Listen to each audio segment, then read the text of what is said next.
Donc on va lire, si vous voulez, un texte dans la première épître de Pierre. Du chapitre 1, on va lire du verset 13 à 25, et je vais vous inviter, puisque c'est une lecture d'une douzaine de versets, on peut la lire chacun, et on va... 1 Pierre, chapitre 1, verset 13 à 25. On va commencer par Patricia, si tu veux bien. C'est pourquoi saignez les reins de votre entendement, soyez sobre et ayez une entière espérance dans la grâce qui vous sera apportée lorsque Jésus-Christ apparaîtra. Comme des enfants obéissants, ne vous conformez pas aux convoitises que vous aviez autrefois, quand vous étiez dans l'ignorance. Mais, puisque celui qui vous a appelé est saint, vous aussi soyez saints dans toute votre conduite.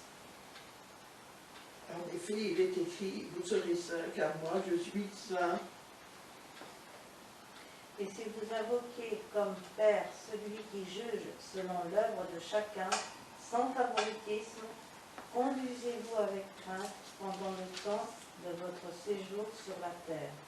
Vous savez que ce n'est pas par des choses périssables, par de l'argent ou de l'or, que vous avez été rachetés de la belle manière de vivre que vous aviez hérité de vos pères, mais par le sang précieux de Christ, comme d'un agneau sans défaut et sans tache, prédestiné avant la fondation du monde. Il fut manifesté à la fin des temps à cause de lui. Par lui, vous croyez en Dieu qui l'a ressuscité et lui a donné la gloire. Ainsi, votre foi et votre espérance sont tournées vers Dieu. Ayant purifié vos âmes en obéissant à la vérité, pour avoir un amour fraternel, sincère, aimez-vous ardemment les uns les autres de tout votre cœur. Puisque vous avez été régénérés non par une semence corruptible, mais par une semence incorruptible, par la parole vivante et permanente de Dieu. Car toute chair est comme l'herbe, et toute sa gloire comme la fleur de l'herbe. L'herbe sèche et la fleur tombe, mais la parole du Seigneur demeure éternellement. Et cette parole est celle qui vous a été annoncée par l'Évangile. Alors, je ne sais pas quel effet ça vous fait quand vous lisez un texte comme ça. Si ça touche à votre cœur, si ça vous fait penser, si ça vous fait un petit peu, comment on dit, un peu de chair de poule, hein, parce que on a de l'émotion, c'est des textes quand même qui sont... Ce texte, moi je trouve, je vais vous dire comment je le comprends, c'est comme un coup de projecteur sur notre vie. On a l'impression, voilà, clac, à travers sa parole, le Seigneur éclaire, et bien on voit où on en est. Et on voit notre nouvelle vie, hein. C'est celle-là qu'on voit. C'est pas la vie terrestre qu'on voit, c'est la vie nouvelle. Et ça c'est intéressant, c'est parce qu'il met l'accent, n'est-ce pas, sur la façon de vivre notre vie nouvelle pour la durée. N'est-ce pas? Pour la durée, pour le long terme, pour la durée de notre vie. Là, on a le programme pour notre vie, dans ce texte. Alors, si un jour on a décidé, vraiment sérieusement devant Dieu, n'est-ce pas, d'être fidèle à l'appel que le Seigneur nous a adressé jusqu'au dernier jour de notre vie, que quoi qu'il arrive, on va tenir le coup, ben ça, je peux vous dire, le Saint-Esprit a entendu la prière, et le Père éternel aussi. Et il va s'occuper qu'on réussisse. Ça, c'est des prières qu'il entend. Et des prières qui sont pour lui un parfum de bonne odeur. La bonne odeur de ses enfants. Et là, il va veiller à ce qu'on tienne le coup jusqu'au bout. Parce que, vous voyez, c'est un objectif porteur même pour notre vie. Quand on a fait cet engagement un jour dans notre vie, croyez-moi, il est inscrit dans votre cœur. Il est inscrit dans votre pensée. il inscrit là, dans votre chair. Et on va le suivre. Et le Saint-Esprit va toujours vous ramener. Il va toujours, si on dérape, hop, il va faire en sorte qu'on ait l'occasion de revenir, mais bien sûr, si on le veut, hein, il y a toujours le respect de notre volonté. Donc, vous voyez, c'est une vision pour notre vie, ce texte-là, qui va nous permettre de concrétiser dans la réalité de notre quotidien, hein, dans les vicissitudes, vous voyez, qu'on rencontre, de boulot, de santé, de famille, de tout cela, eh bien, qu'on va les traverser, on va traverser tout cela avec, n'est-ce pas, l'appui du Seigneur, l'appui du Saint-Esprit et sa conduite. C'est ça qui change tout. Et ça change toute notre vie et toute notre façon de nous voir, de voir le monde, de voir les frères et sœurs, de voir les gens autour. Tout change. L'apôtre Paul nous dit en Romains 14, 8, « Si nous vivons, c'est pour le Seigneur que nous vivons. » Vous savez, Paul est carré. Hein? Si nous vivons, c'est pour le Seigneur. Si nous mourons, parce qu'à son époque, être chrétien, c'était risqué. Hein? On risquait la mort. Donc, il dit, si nous mourons, c'est aussi pour le Seigneur. Que nous mourons, ainsi, soit que nous vivions ou que nous mourions, nous appartenons au Seigneur. Vous voyez, ce qui veut dire que toute notre vie est au Seigneur, nous lui appartenons, et nous ne nous appartenons plus. Ça, c'est important. C'est plus nous les patrons de notre vie. On est gérants. Mais on change. Ça change de valeur. On est gérant de notre vie, et on a des comptes à rendre au patron. Quand on est gérant, on a des comptes à rendre à un patron. Oui, et c'est cela, ce que le Seigneur attend de nous, qu'il y ait cette disposition de cœur, n'est-ce pas? C'est fini, notre corps, notre âme ne nous appartient plus, elle appartient au Seigneur. Notre santé, nos problèmes, nos bobos, nos sous, notre maison, tout, il n'y a plus rien à nous, tout est au Seigneur. Et on va gérer ça avec lui, suivant sa pensée et sa volonté. Seulement, voilà, c'est jamais un long fleuve tranquille, hein. On est tous très différents. On a des personnalités, des caractères, des tempéraments qui vont traduire dans les faits. Notre vie nouvelle va s'exprimer à travers ce que nous sommes. Et à travers nos personnalités, à travers nos caractères, à travers nos tempéraments. Et là, ce n'est pas toujours facile.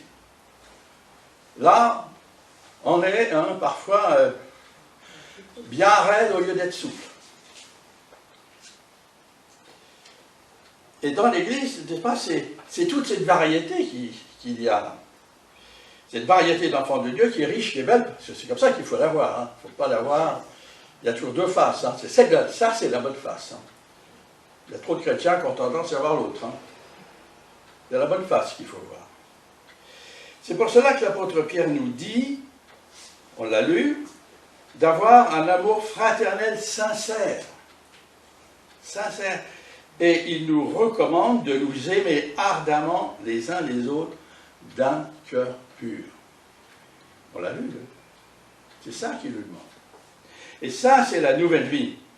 De ne pas nous juger, n'est-ce pas, ou sans imposer un modèle de vie nouvelle que nous vivons, nous, hein, parce que nous pensons que ça, c'est vrai, c'est l'unique, le top niveau, il y a comme ça qu'on peut vivre. Non, non, non. On va chacun vivre pour soi, face à Dieu, dans le meilleur que l'on peut. Vous voyez? Et chacun est un modèle pour les autres. Parce qu'on a tous à apprendre les uns des autres. Tous, on est tellement différents. Vous voyez, quand on se regarde, ben c'est un spectacle. C'est un spectacle. Hein? Un beau spectacle. Alors, là, par exemple, je participe à votre vie parce que je vous regarde. Mais écoutez. Et je vois comment vous écoutez. Mais vous me regardez aussi. Ben oui. La façon dont je m'exprime. Et j'essaie de m'exprimer de la part du Seigneur. Hein. Donc, vous voyez, on est dans un spectacle continuel. Continuel. Voilà, on est, vous voyez, et c'est ça la communion fraternelle. C'est de vivre dans cette, vous voyez, dans cette vie multiple. Vous voyez, moi, on a fait du théâtre avec ça, j'aime pas les mots drame, comédie, tragédie, c'est pas ça qu'on vit. On vit une vie nouvelle. C'est ça qu'on vit, une vie nouvelle, aux multiples facettes, c'est une mosaïque que nous avons là. Une mosaïque de vie nouvelle, qui est riche, qui est belle, et c'est ça l'Église. Et on va essayer de voir là, je vais vous montrer, à l'aide de quelques caricatures, j'espère que vous verrez, hein, des caricatures, c'est des généralités, hein, c'est des généralités, et j'espère que vous verrez, il n'y en a pas ici, hein. Mais on ne sait jamais. Hein. On ne sait jamais. On va... Voilà la question. Une question. Quel type de chrétien êtes-vous? Vas-y, tu passes. Alors, il n'y a pas qu'une seule sorte de chrétien. Alors, vous voyez, il y a aussi... Donc, alors, pourquoi ce signe? Ce signe-là, il est très ancien. Il date de l'époque des premiers chrétiens à Rome qui étaient persécutés et qui étaient obligés de se cacher pour vivre leur foi et qui ont finalement établi leurs églises dans les catacombes à Rome pour être tranquilles. Et comme il fallait changer tout le temps d'endroit, alors ils mettaient sur les murs un poisson. Hein, ils dessinaient un poisson pour indiquer les endroits. Et voilà, ça c'est stylisé. Hein. Mais le poisson, il y avait aussi, qui était accompagné de 6 lettres. Ictus, n'est-ce pas, qui veut dire poisson en grec. Mais en fait, c'était l'abréviation en grec des mots suivants. Jesus Christos Theou Oulos Soter. Ce qui veut dire Jésus-Christ, Fils de Dieu, Sauveur. Vous voyez? Et ça veut dire, c'était inspiré. Hein? Pour décrypter ce code, il fallait vraiment être chrétien. Alors, on va passer au suivant. Le chrétien exalté. Vous voyez le chrétien exalté. Alors là, tout est beau, tout est magnifique, il n'y a rien, il n'y a rien, il n'y a rien, il n'y a rien. On rencontre ça dans certains milieux chrétiens, et dans certaines églises, il se passe de drôles de choses. Hein. Les gens se roulent par terre, les gens, ils sont tellement exaltés qu'ils font ils font des bruits de chef parfois, des bruits on ne sait pas quoi. Ils font toutes sortes de choses, et ils disent ça c'est le Saint-Esprit. Je ne crois pas trop. Le Saint-Esprit est quand même beaucoup plus pondéré et beaucoup plus calme. Il est un peu fou là. Ouais, mais il y a quand même des grandes églises comme ça, hein, dans le monde. Hein. Bon, le chrétien exalté, apparemment, il n'y en a pas ici. On passe au suivant. Ça, c'est le chrétien partagé. Alors c'est celui, vous voyez, qui a un pied dans l'église et puis un pied dans le monde. Il ne sait pas où il en est. Il ne sait pas sur quel pied danser. Et il veut bien être chrétien, mais attention, ça me coûte de perdre ça, les petites affaires, là, mes habitudes, mon foot, tout ça, ça m'embête ça. Vous voyez, alors elle est partagée entre les deux. Ils finissent par être coupés de tout finalement. Et en fait, il est mal dans sa peau. Et il traîne en fait sa misère. L'autre. La chrétienne soumise. Alors ça, je sens que quand même, c'est pas très vieux ce dessin-là, il a une douzaine d'années, quoi. Il y en avait encore à l'époque. Maintenant, c'est quand même une espèce en voie de disparition. C'est que féminin. Hein? Il n'y a pas un chrétien soumis. C'est à cause du voile. À cause du voile. Tu vois, c'est fini maintenant. Il n'y a plus, même dans les milieux où on le portait habituellement, on ne le porte même plus. Moi, je le portais avant. Ben oui. Mais enfin, voilà. Il y a chrétienne soumise et chrétienne soumise. Hein. Attention. Il y a les deux aussi. Hein. Il y a... Souvent, c'est une soumission charnelle, parce que ça... On applique des règles, des principes, on applique des lois traditionnelles. Hein. Dans certains milieux chrétiens, c'est comme ça. Ce qui fait qu'au bout d'un moment, elle ne voit plus la grâce de Dieu. Moi, j'en ai connu hein, des femmes comme cela, et qui, finalement, elles deviennent raides et sèches. Ah, elles sont là, fidèles au poste, oui, ça ne faut pas bouger. Hein.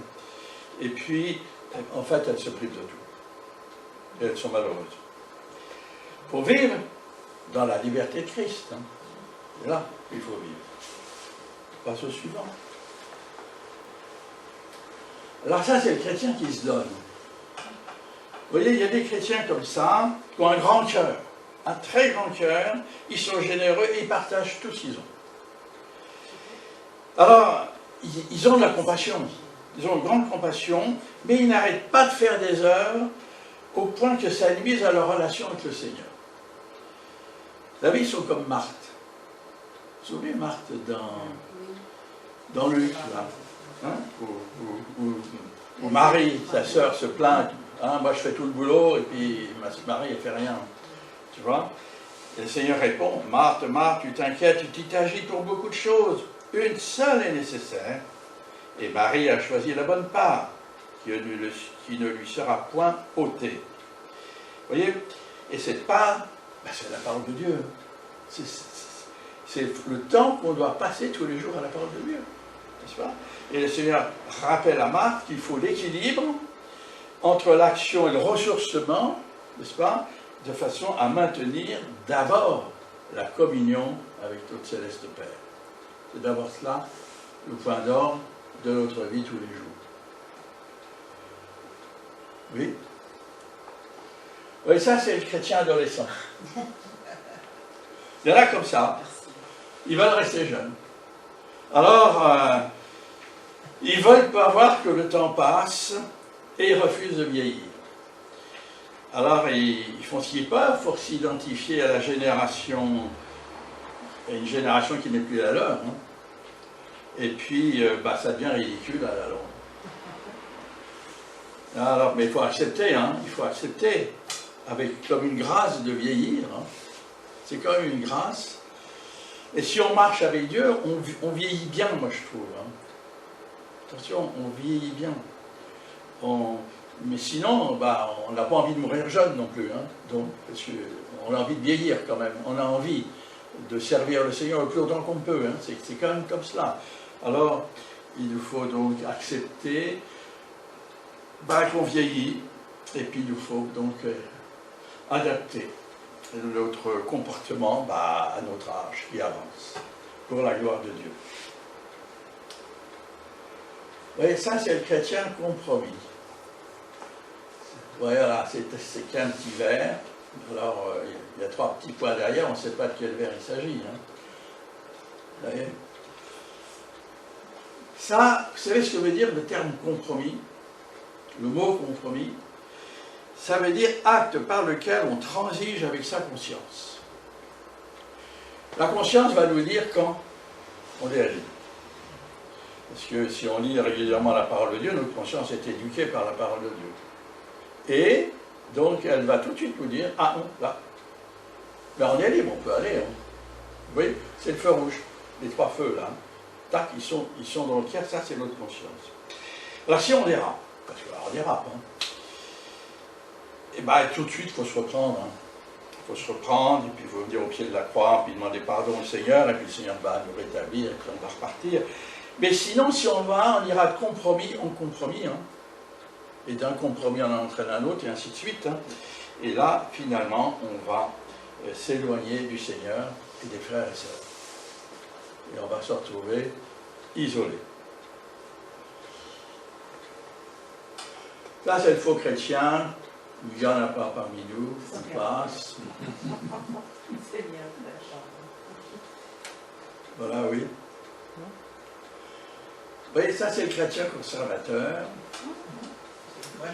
Alors lui, il reste planté sur ses principes.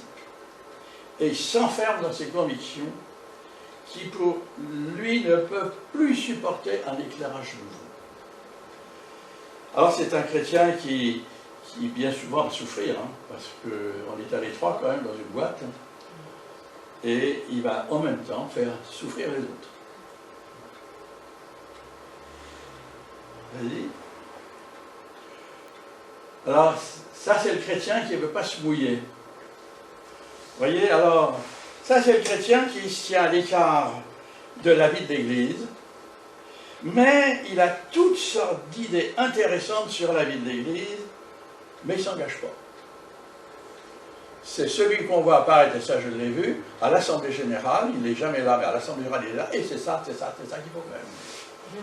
Et il prend la parole, vous voyez. Il est là comme ça. Hein. Et il a une vie chrétienne desséchée, celui-là, n'est-ce pas, qui n'est pas très intéressante, et puis il se prive de beaucoup de bénédictions, et il prive aussi l'Église des dons qu'il pourrait avoir. Vas-y.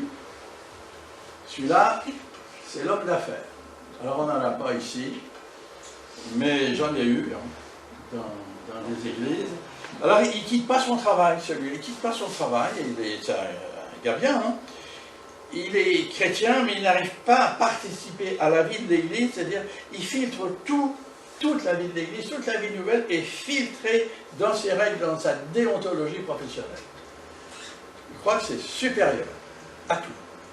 Alors là, il a beau, il est antiquinant d'abord, hein, et il a beaucoup de peine à s'intégrer, il n'arrive pas à s'intégrer. Hein. Vas-y. Voilà. Alors celui-là, il est conquérant. Alors, c'est une race qui est plus très vivace aujourd'hui, je trouve. À une époque, on avait beaucoup plus de vigueur pour conquérir. N'est-ce pas? C'est celui qui évangélise, qui ne rate pas une occasion d'annoncer la bonne nouvelle du salut. C'est celui qui ne supporte pas que ses concitoyens vont droit en enfer et qu'il est important de leur présenter l'évangile. Alors parfois il le fait, n'est-ce pas, avec trop d'insistance, il est casse-pied, mais quand même il amène du monde au Seigneur. Et moi j'ai eu un mentor, un frère américain qui voyageait beaucoup et qui priait toujours pour que la personne à côté de lui en avion il puisse l'évangéliser. Il dit, je suis tranquille, on a 6 heures d'avion, j'ai le temps de l'évangéliser. Prenez le train pareil, hein. Moi je l'ai vu à l'œuvre. Hein. Toujours au bout d'un moment il arrivait à enclencher la parole, et puis voilà, et il leur donnait, il partait, les gens avec un papier, avec un évangile, et toujours, il priait pour ça. Mais c'était un conquérant, je peux vous dire. Hein. Peut-être qu'un jour je vous raconterai sa vie. Hein. Le chrétien du dimanche. Alors celui-là, il est assez courant quand même malgré tout. Pas une espèce en voie de disparition malheureusement. Ah, il s'intéresse au Seigneur à l'église, il n'y a pas de doute, mais que le dimanche matin. Parce que le reste, il n'a pas le temps, il est occupé autre chose. Alors finalement, il vit une petite vie, hein, étriquée, voilà comme ça, il se tourne en rond comme dans un bocal, et il se prive de beaucoup de bénédictions, et prive l'Église, les frères et sœurs, n'est-ce pas, des dons qu'il pourrait avoir, et finalement il va s'appauvrir. Oui. Alors ça, c'est le chrétien sympathique. Vous voyez, c'est celui qu'on aime rencontrer, celui qu'on aime côtoyer. Celui-là, on l'aime bien. Celui-là, il est positif. Celui-là, il est engagé. Il participe à la vie de l'Église. C'est un encouragement pour les frères et sœurs. Il est enthousiaste. N'est-ce pas? Il est fidèle et entraînant. S'il n'était pas là, bah, ça ferait un gros manque. Hein.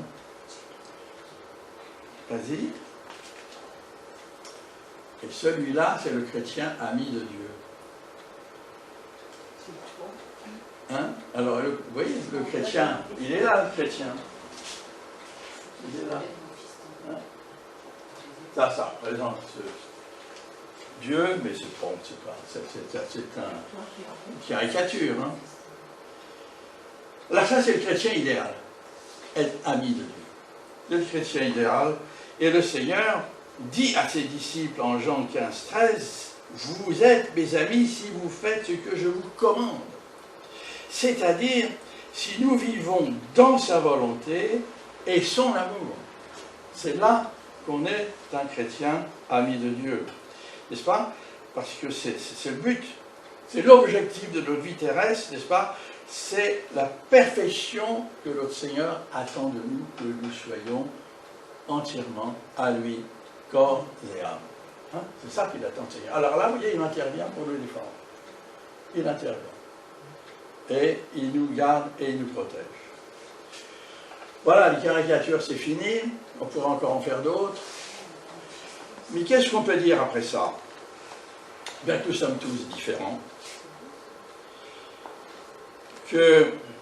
Mais ce qui nous caractérise, n'est-ce pas, c'est notre, et faites bien attention, c'est notre personnalité, c'est notre caractère et c'est notre tempérament.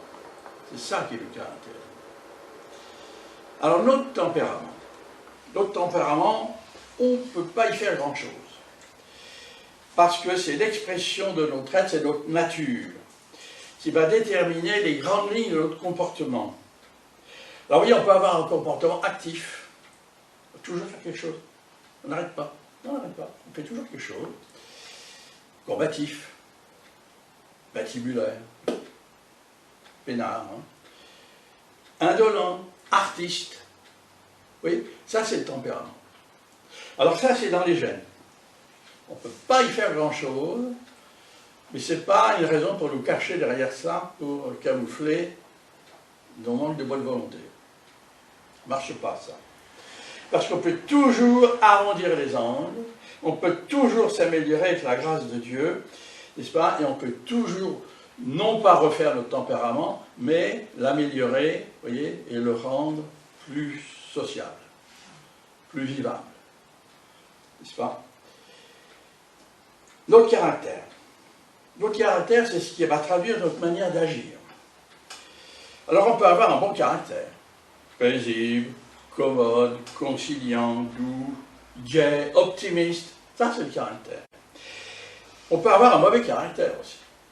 Donc, un caractère agressif, un caractère colérique, hargneux, pessimiste, ombrageux, morose, emporté. Il n'y a jamais rien qui va. De toute façon, jamais ça va marcher. Ça va toujours échouer. Hein? Ça, c'est ce qui va nous caractériser. On peut avoir un caractère de chien, on dit, ou de cochon même. Hein? On peut dire les deux. Hein? Difficilement sociable. Mais on peut l'améliorer. On peut l'améliorer par l'éducation, par la pédagogie de la parole de Dieu. Alors celui-là, on peut l'améliorer, on peut le changer. Et c'est le Saint-Esprit qui va appliquer la parole de Dieu en développant la nouvelle vie. Et là, le caractère, je peux vous dire, il peut changer. Vraiment changer. Mais pour que le miracle se fasse, bien, il faut lire, méditer la parole, écouter, l'écouter, et laisser le Saint-Esprit arracher ce qu'il faut arracher, et planter les bonnes plantes qu'il faut planter. Ça, il faut laisser faire. Et il faut aussi vouloir le changement, vouloir ressembler au Seigneur. Et parce que le Seigneur nous aime, hein, il nous prend comme on est, et il va nous façonner pour que petit à petit, on porte les fruits de sa gloire. C'est ça qu'il va faire. Notre personnalité, elle vient de notre sexe, mais pas pareil, quand un homme ou une femme, hein, de notre taille, de notre physique, hein, de notre apparence, bien sûr, notre éducation, de notre histoire, de notre milieu. Tout ça, ça va modeler notre personnalité. Et tout cela, ce sont les aspects par lesquels nous allons nous considérer. Quand on se regarde dans la glace, c'est ça qu'on voit là-bas. Et on va se faire une bonne ou une mauvaise image de nous. Alors, ce qui va faire des fortes personnalités, parce qu'il faut dominer, oui, parce qu'il faut se rattraper, parce que voilà, je suis ceci, je suis cela, donc, ou ça peut, n'est-ce pas, donner des personnalités discrètes, effacées, des personnalités timorées. Hein. Mais on peut s'améliorer. Là aussi, on peut s'améliorer en nous nourrissant la parole de Dieu et en laissant agir dans nos vies le Saint-Esprit. C'est pour ça qu'on a commencé tout à l'heure par cette question. Souvenez-vous, j'ai dit là, tiens, le Saint-Esprit veut nous parler. Et là, il faut laisser le Saint-Esprit travailler. J'ai peut-être pas l'air comme ça, mais quand j'étais jeune, j'étais timide. Très timide. Parce que j'avais pas confiance en moi. Pas confiance en moi. Et ça venait de mon éducation à la maison. Ça venait de là, ma mère ne m'aimait pas trop, c'était comme ça. Hein? Et ça m'a rendu timide, mais vraiment timide, maladif. Hein? Et c'est quand même le Saint-Esprit qui m'a transformé, qui m'a refaçonné. Et il peut le faire avec tout le monde, dans quelques problèmes que nous ayons. Il faut faire confiance au Seigneur, ce qu'il fait, il le fait bien. Parce qu'il le fait pour sa gloire. Le Seigneur nous dit, par la plume de l'apôtre Paul, en Romains 8, versets 28 à 29, 30, il nous dit, « Du reste, nous savons que toutes choses concourent au bien de ceux qui aiment Dieu. » Et ça, c'est vrai. Tous ceux qu'il a connus d'avance, il les a aussi prédestinés à devenir conformes à l'image de son Fils. Ça, c'est le plan de Dieu. Afin que son Fils soit le premier-né d'un grand nombre de frères, et ceux qu'il a prédestinés, nous, il les a aussi appelés, et ceux qu'il a appelés, il les a aussi justifiés, et ceux qu'il a justifiés, il les a aussi glorifiés. Voilà l'œuvre du Seigneur dans notre vie. Voilà ce qu'il veut faire. Beau programme, si on laisse faire le Saint-Esprit. Si on ne le laisse pas faire, évidemment, on va passer à côté du programme. Alors, oui, c'est des encouragements. Nous sommes prédestinés à être semblables à l'image de Jésus-Christ. Et même, je dirais même plus que l'image de Jésus-Christ, puisque l'Écriture dit, nous deviendrons ses frères, ses petites sœurs, ses petits frères. De la même famille. C'est quand même fabuleux, ça, quand j'y pense. Quand on y pense, c'est fabuleux. N'est-ce pas? Les traits de caractère, les marques de la personnalité, n'est-ce pas, du Seigneur vont nous transformer petit à petit. C'est ça, le miracle. C'est ça, le miracle. Hein? Bien sûr, il faut se nourrir de la parole de Dieu. Le vent souffle, hein, il faut hisser la voile pour pousser le bateau. Hein? C'est ça, c'est toujours ça pour nous. Et puis il va jaillir petit à petit, et par cette nouvelle personnalité à l'image de Christ, et l'Esprit de Dieu pourra donc s'exprimer à travers nous, n'est-ce pas, à travers notre vie, et c'est ça le miracle, n'est-ce pas, que ce miracle, n'est-ce pas, puisse se manifester dans la vie de chacun de nous. Et on peut vivre ce miracle, tous. Personne n'est exclu. Personne n'est exclu. C'est ce que l'apôtre Paul nous enseigne en Galates 2:20. Et que Paul, c'était une personnalité, hein. C'était un caractère, hein, trempé. Hein. C'était quelqu'un. Hein. Il dit, en Galates 2:20, « J'ai été crucifié avec Christ. Ce n'est plus moi qui vis, Christ qui vit en moi. Et ce que je vis maintenant dans mon corps, c'est-à-dire là, dans ma vie terrestre, là, je le vis dans la foi au Fils de Dieu, qui m'a aimé et qui s'est livré lui-même pour moi. » Là, Paul a tout dit sur la nouvelle vie. Tout est là. C'est la consécration. C'est ça la consécration. Paul nous encourage à consacrer notre vie à notre Seigneur et à vouloir mourir à nous-mêmes. Il faut le vouloir, mourir à nous-mêmes. Et en mourant à nous-mêmes, on a une nouvelle vie. Hein? On est comme le grain de blé. Le Seigneur prend l'exemple du grain de blé. C'est pas grand-chose le grain de blé. Hein? Et quand ça pousse, c'est quelque chose. Moi, je pense toujours au grain de maïs, c'est fabuleux. C'est pas gros, hein? Mais il fait 2 mètres de haut après. En 3 mois, 4 mois, avec un épi comme ça. C'est fabuleux. C'est ça que le Seigneur veut faire dans notre vie. La même chose, c'est ça qu'il veut faire. Et Paul le confirme aux Philippiens, chapitre 1, verset 20-21, il dit « Selon ma ferme attente et mon espérance, je n'aurai honte de rien, mais maintenant, comme toujours, la grandeur de Christ sera manifestée avec une pleine assurance dans mon corps. » C'est là, vous voyez, à travers moi, n'est-ce pas? Soit par ma vie, soit par ma mort, car pour moi vivre, c'est Christ, et mourir m'est un gain. C'est-à-dire mourir à soi-même. C'est un gain, mourir à soi-même. Alors vous voyez, c'est impressionnant ce message de l'apôtre Paul, mais il a aussi plein d'espoir. Plein d'espoir pour chacun de nous. Car le Seigneur veut vivre en nous. Résistons pas, laissons-le vivre. Pas résister. Il faut les laisser chambouler tout, changer tout, le mettre à son image. On l'adore et on ne veut pas qu'il œuvre en nous. C'est pas comme ça. Allô, pas trop. Et non, lui, il peut tout chambouler, tout nettoyer, et tout reconstruire pour sa gloire. Laissons-le faire. Il y a un verset qui m'a toujours plu, Psaume 143, verset 8, que ta volonté se fasse aujourd'hui à travers ma vie. Que ce soit un credo quotidien. Quand vous vous levez, que ta volonté se fasse aujourd'hui à travers ma vie. Et votre vie va changer. Non? Ça va changer. Alors, il ne faut pas oublier, on a deux buts majeurs devant nous. Hein? On est en route vers le ciel. Hein? Alors, le premier, c'est d'être un chrétien sympathique, d'être un chrétien ami de Dieu. Hein? C'est comme ça là. C'est ça que le Seigneur attend de nous.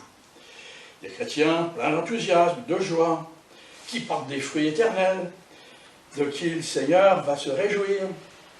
Hein? C'est ça qu'il attend. Donc, vous voyez, un chrétien qui reflète le rayonnement de Christ. Vous voyez? Un ami de Dieu.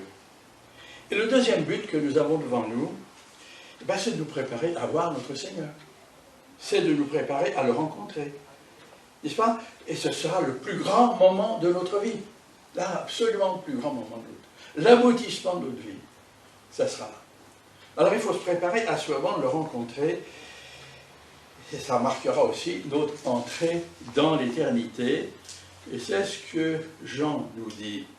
Le chapitre 3, versets 1 à 3. Il nous dit: voyez quel amour le Père nous a témoigné pour que nous soyons appelés enfants de Dieu. Et nous le sommes. Si le monde ne vous connaît pas, c'est qu'il ne l'a pas connu lui. Bien-aimés, nous sommes maintenant enfants de Dieu, et ce que nous serons un jour n'a pas encore été révélé, mais nous savons que lorsque Christ apparaîtra, nous serons semblables à lui, parce que nous le verrons tel qu'il est, et toute personne qui possède cette espérance en lui se purifie comme lui-même est pur. Vous voyez, c'est ça que le Seigneur veut et attend de nous. Et c'est toute l'espérance, c'est tout du bonheur, hein. C'est tout de la joie, c'est tout fantastique, c'est tout magnifique, c'est ça la vie avec le Seigneur. Alors que cette espérance nous habite, que nous soyons prêts pour ce jour où le Seigneur nous appellera pour le voir et le rencontrer. Un dernier verset de Paul aux Colossiens, chapitre 3, versets 16-17, des versets d'encouragement de l'apôtre Paul qui nous dit, pour nous et pour notre vie d'Église, il nous dit que la parole de Christ habite en vous dans toute sa richesse. Instruisez-vous et avertissez-vous les uns les autres en toute sagesse, par les psaumes, par des hymnes, par des cantiques spirituels. Chantez pour le Seigneur de tout votre cœur, sous l'inspiration de la grâce. Et quoi que vous fassiez, en parole ou en acte, faites tout au nom du Seigneur Jésus, en rendant par lui des actions de grâce à Dieu le Père. Bien, merci Seigneur qu'on accepte de vivre sur ces valeurs de notre Dieu pour sa gloire. Moi, c'est ce que je souhaite à tous dans cette reprise, qu'on reparte en avant pour la gloire du Seigneur. Amen. Amen.